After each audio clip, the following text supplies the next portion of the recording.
Bismillahirrahmanirrahim. Assalamualaikum warahmatullahi wabarakatuh.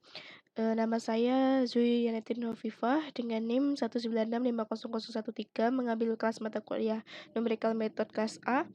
Di sini saya akan mempresentasikan tentang Numerical Method, metode Gauss, dan metode Gauss-Jordan. Nah, ini untuk memenuhi final exam atau ujian akhir semester saya. Nah, di sini membahas seputar explanation of numerical method dan explanation of the Gauss method and the Gauss-Jordan method. Nah, apa sih numerical method itu? Nah, numerical method itu ya ini teknik untuk menyelesaikan masalah yang diformulasikan secara matematis. Lalu kapan kita harus menggunakan numerical method ini? Yaitu ketika kita menyelesaikan persoalan matematik yang penyelesaian itu sulit didapat dengan menggunakan metode analitik. Nah, semisal itu penyelesaian menyelesaikan persamaan nonlinear. Nah, yang kedua yaitu menyelesaikan persamaan simultan, lalu menyelesaikan diferensial dan integral. Selanjutnya ada menyelesaikan interpolasi dan regresi dan lain sebagainya. Lalu mengapa itu digunakan? Mengapa numerical method itu digunakan? Nah, itu karena tidak semua persoalan bisa diselesaikan dengan metode analitik. Nah, bagaimana tahap pemecahannya? Yani yang pertama ada pendefinisian, yaitu untuk mengetahui masalah. Terus yang kedua ada permodelan, yaitu masalah yang ada dimodelkan dalam persamaan matematika. Lalu ada penyederhanaan model, yaitu model yang terlalu kompleks itu disederhanakan lagi sehingga nantinya solusi yang lebih mudah bisa dapat diperoleh. Itu yang keempat ada formulasi numerik, yaitu untuk model yang ada itu diformulasikan secara numerik. Lalu untuk pemrograman yaitu menerjemahkan algoritma ke bahasa pemrograman. Terus ada operasional yaitu dimasukkan data uji coba dalam komputer.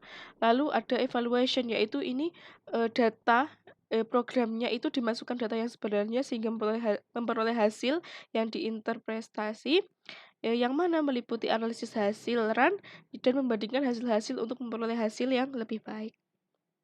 Nah, kita masuk ke sistem persamaan linearnya. Nah, di sini membahas tentang Gauss method, metode Gauss dan Gauss-Jordan method atau metode Gauss-Jordan. Nah, Gauss-Jordan method apa sih Gauss method itu? Nah, Gauss method itu adalah metode yang mengoperasikan nilai-nilai di dalam matriks menjadi matriks yang lebih sederhana lagi. Nah, lalu mengapa menggunakannya? Yaitu karena metode ini dikembangkan dari metode eliminasi yang mana suatu cara mengoperasikannya nilai-nilainya di dalam matriks itu sehingga menjadi matriks yang sederhana. Lalu kapan ini digunakan? Yaitu digunakan untuk mencari inverse sebuah matriks.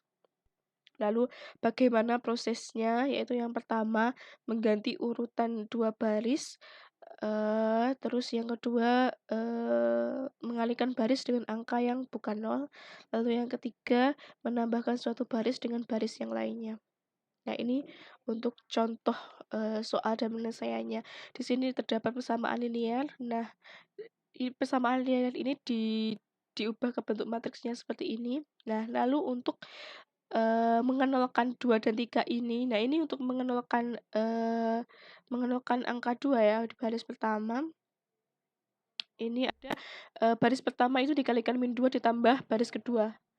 Nah, terus ini untuk mengenolkan 3 ini, kolom ketiga ini mengenolkan ini yaitu baris pertama dikalikan min 3 lalu ditambah baris 3 sehingga diperoleh seperti ini. Nah, di sini ini untuk baris kedua ini membuat angka 1 ini di baris kedua. Nah, ini dengan cara baris kedua dikalikan setengah. Nah, untuk yang ini itu untuk ini. Untuk ini dinolkan. Angka 3 ini dinolkan, sehingga baris kedua dikalikan min 3 ditambah baris ketiga. Sehingga di sini jadi 0 seperti ini. Lalu untuk ini berubah menjadi 1, min setengah ini berubah jadi 1, kita kalikan baris ketiga dengan min 2, sehingga diperoleh matriks seperti ini. Nah, kita bawa ini, kita substitusikan, kita peroleh di sini tadi Z-nya, Z ini sama dengan 3. Nah, kita peroleh Z sama dengan 3, kita substitusikan dengan persamaan ini. Persamaan ini didapat dari sini. X plus Y plus 2Z sama dengan 9. Sehingga seperti ini diperoleh Y sama dengan 2 dan kita substitusikan, kita dapatkan Z dan Y, kita substitusikan sehingga mendapatkan X sama dengan 1, Y sama dengan 2, dan Z sama dengan 3. Nah, lalu kita ke Gauss-Jordan method atau metode Gauss-Jordan. Apa itu metode Gauss-Jordan? Yaitu mengembangkan metode ini mengembangkan dari eliminasi Gauss yang hasilnya lebih sederhana lagi. Nah, mengapa menggunakan metode Jordan? Karena proses perhitungannya lebih sederhana dan teliti, seperti itu. Lalu kapan digunakan? Nah, sama untuk mencari inverse dari sebuah matriks. Nah, terus bagaimana proses untuk metode ini ya? Yang pertama itu ubah sistem persamaan linier yang ingin dihitung menjadi matriks argumentasi. Lalu yang kedua, lakukan operasi baris elementer pada matriks augmentasi atau ALB untuk mengubah matriks A ini menjadi dalam bentuk baris Ellison yang teredukasi. Nah, seperti ini contohnya. Nah, pada contoh ini terdapat persamaan linier sebagai berikut. Nah, kita ubah dalam bentuk format matriks seperti ini. Ini untuk persamaannya, nah ini untuk hasil persamaannya seperti ini. Nah, kita akan mengubah dalam format matriks identitas seperti ini. Nantinya akan lebih mudah mencari X, Y sama Z-nya. Nah, pada persamaan pertama ini, matriks pertama ini, nah ini baris pertama dikalikan seperempat ini untuk membuat angka 1 pada baris pertama ini. Nah, untuk ini baris ke 1 dikalikan min 4 ditambah baris kedua ini untuk membuat baris kedua yang sisi sebelah ini itu menjadi 0. Nah, seperti ini. Yang terakhir ini baris pertama dikalikan min 2 plus baris ketiga ini untuk mengenalkan ini. Nah, sehingga didapat seperti ini kan, yang ini mengikuti. Lalu ini persamaan ini baris pertama dikalikan min 3 ditambah baris kedua ini untuk membuat angka 1 pada baris kedua. Seperti ini. Ini akan berubah menjadi 1. Nah, untuk baris ketiga dikurangi baris kedua ini untuk membuat 0 pada baris ketiga seperti ini. Sehingga diperoleh seperti ini.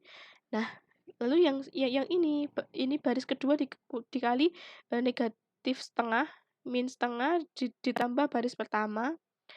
Nah, ini untuk membuat 0 di baris pertama, lalu 18 dikalikan baris ketiga ditambah baris kedua, ini untuk membuat 0 di baris kedua. Buat 0 di baris kedua ini, lalu yang ini baris ketiga dibagi 23. Ini untuk membuat 1 di baris ketiga. Membuat 1 di baris ketiga seperti itu. Nah, sehingga diperoleh seperti ini. Nah, ini kan masih ada angka 10 ya, ini sudah termasuk matriks identitas tapi di sini ada angka 10. Nah, ini untuk menggunakannya mengubah ini menjadi 0 yakni min 10 dikalikan baris ketiga ditambah baris pertama sehingga diperoleh seperti ini. Nah, sehingga didapat bahwa X sama dengan 1, Y sama dengan 2, dan Z sama dengan min 1. Seperti itu. Nah, terima kasih. Bila ada pertanyaan silahkan menghubungi di sini. Kurang lebihnya mohon maaf. Wassalamualaikum warahmatullahi wabarakatuh.